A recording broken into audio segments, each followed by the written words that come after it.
Dear friends, I hope that this message finds you well. Tonight and tomorrow we have the incredible privilege to celebrate Yom Yerushalayim, the day in which we celebrate the great miracle of the reunification of the city of Yerushalayim, that once again our eternal capital came under Jewish sovereignty just a few short years ago. But wherein lies the secret of this city? What is the source of the holiness of Yerushalayim Ira Kodesh? Some things in life, even if you can't define them, you know that they exist. So any Jew, any person who's ever had the privilege to walk on the holy stones of Yerushalayim knows that when you walk there, you just feel different. There are so many holy places in this world, and so many magnificent places, and so many beautiful Jewish communities. But the feeling you feel when you walk in Yerushalayim is an indescribable feeling. A feeling of closeness, a feeling of connection, a feeling of Kiddusha, a feeling of love. I feel blanketed by HaKadosh Baruch Hu, I feel blanketed by Klal Yisrael.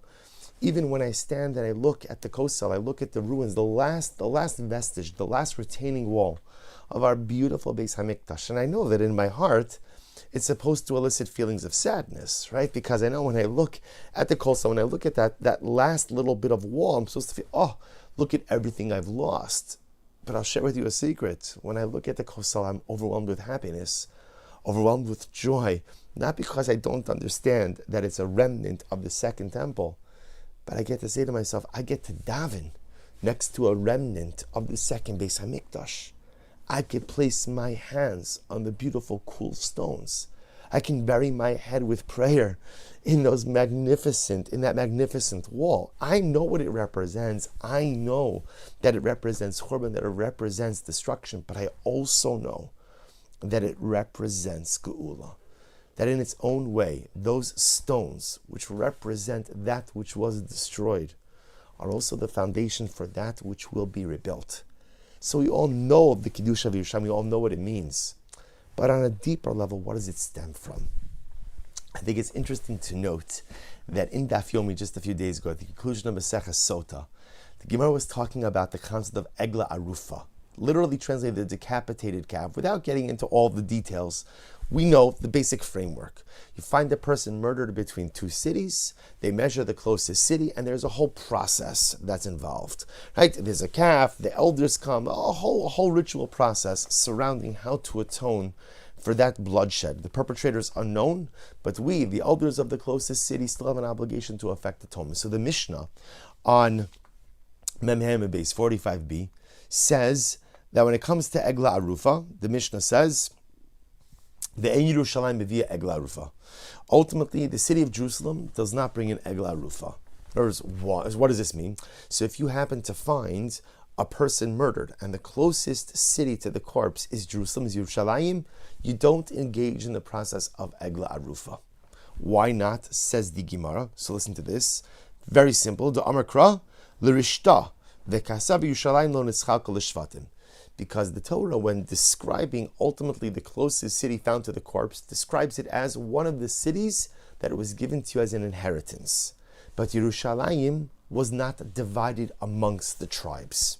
Wasn't divided amongst the tribes. Yerushalayim belongs to everyone. So again, the pasuk says, L'rishta, when you will find a person murdered next to one of the cities that I've given you to inherit, then you engage in the process of Egla Arufa. But Yerushalayim doesn't satisfy the halachic criteria of the Rishta. It's not inherited. Why? Because inherited means it's owned by someone. Yerushalayim lo nischalka l'shvatim. City of Jerusalem was not divided amongst the tribes. And if it wasn't divided amongst the tribes, therefore again, it's not part of the tribal area of any one tribe, which means it belongs to all of Klal Yisrael. You know, in general, when we say that something belongs to everyone, usually it means it belongs to no one. Right? The Gemara has an expression of kedera tebe shutfi, right? If you have a pot of food that is managed or that is owned by two partners.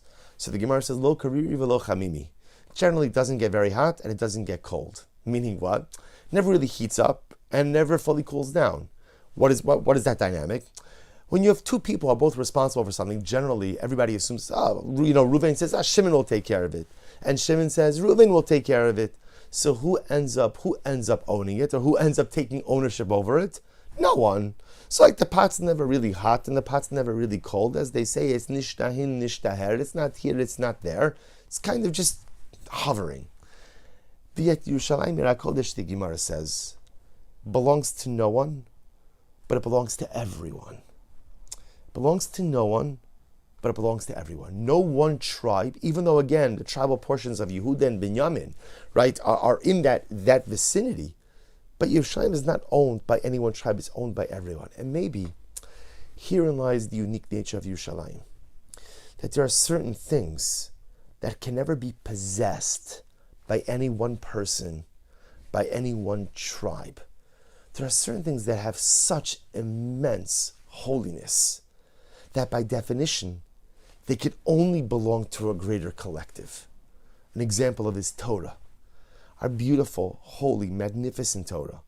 Who does Torah belong to? Torah belongs to Talmidei Chachamim, Torah scholars. No, it doesn't. The truth is, Torah belongs as much to the Am Haaretz as it does to Talmid Chacham. It belongs as much to the ignoramus as much as it does to the greatest of scholars. I own Torah as much as Moshe Rabbeinu owned Torah. The difference between me and Moshe Rabbeinu is Moshe Rabbeinu accessed it. I don't access it as much. But we both have the same level of ownership. It's owned by no one, so therefore it's owned by everyone. And Yerushalayim is the same way. Yerushalayim is a city which sits on the very reservoir of universal Kedusha. Chazal tell us that all bracha that comes to the world comes from Eretz Yisrael.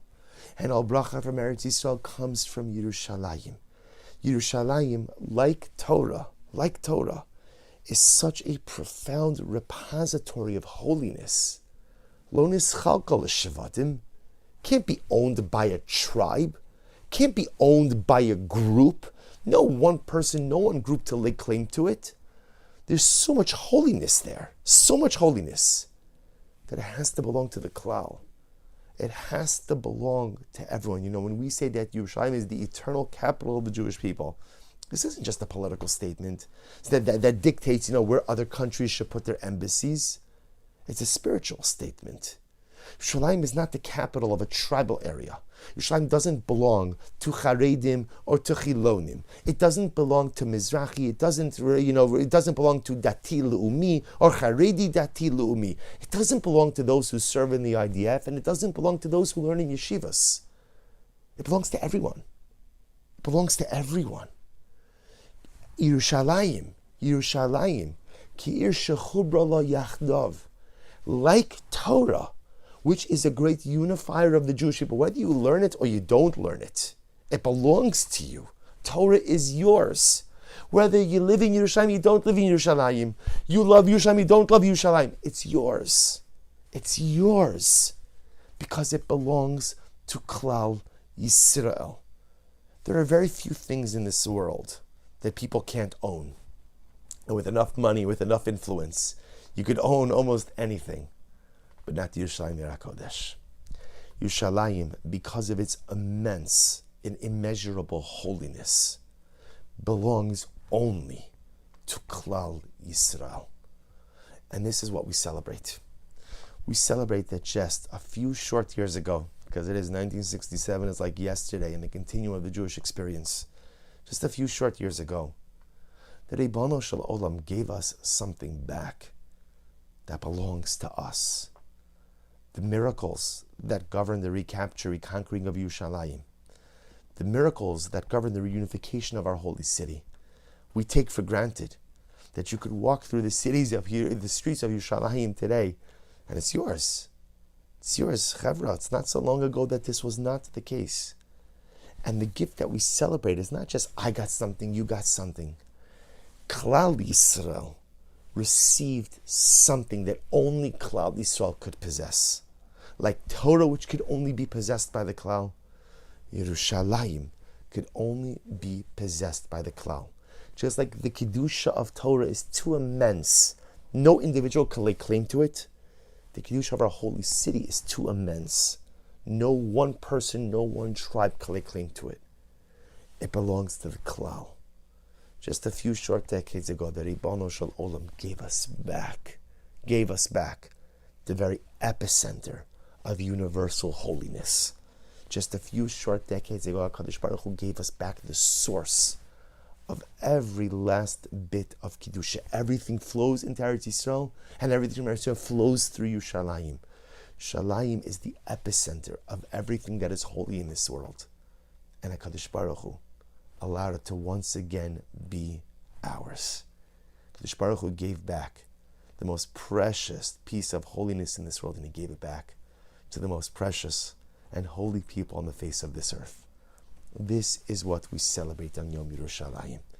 And the merit of Emirat Hashem, recognizing and appreciating the great gift that HaKadosh Baruch Hu gave to us on this incredible day. May we zoch Emirat Hashem to see more of Yerushalayim rebuilt. May we zoch Emirat Hashem to see more Jews returning into this beautiful city. May we zoch Emirat Hashem to see the ultimate dream and aspiration, the rebuilding of the third Beis HaMikdash. Meher Rabbi Ameinu. Amen.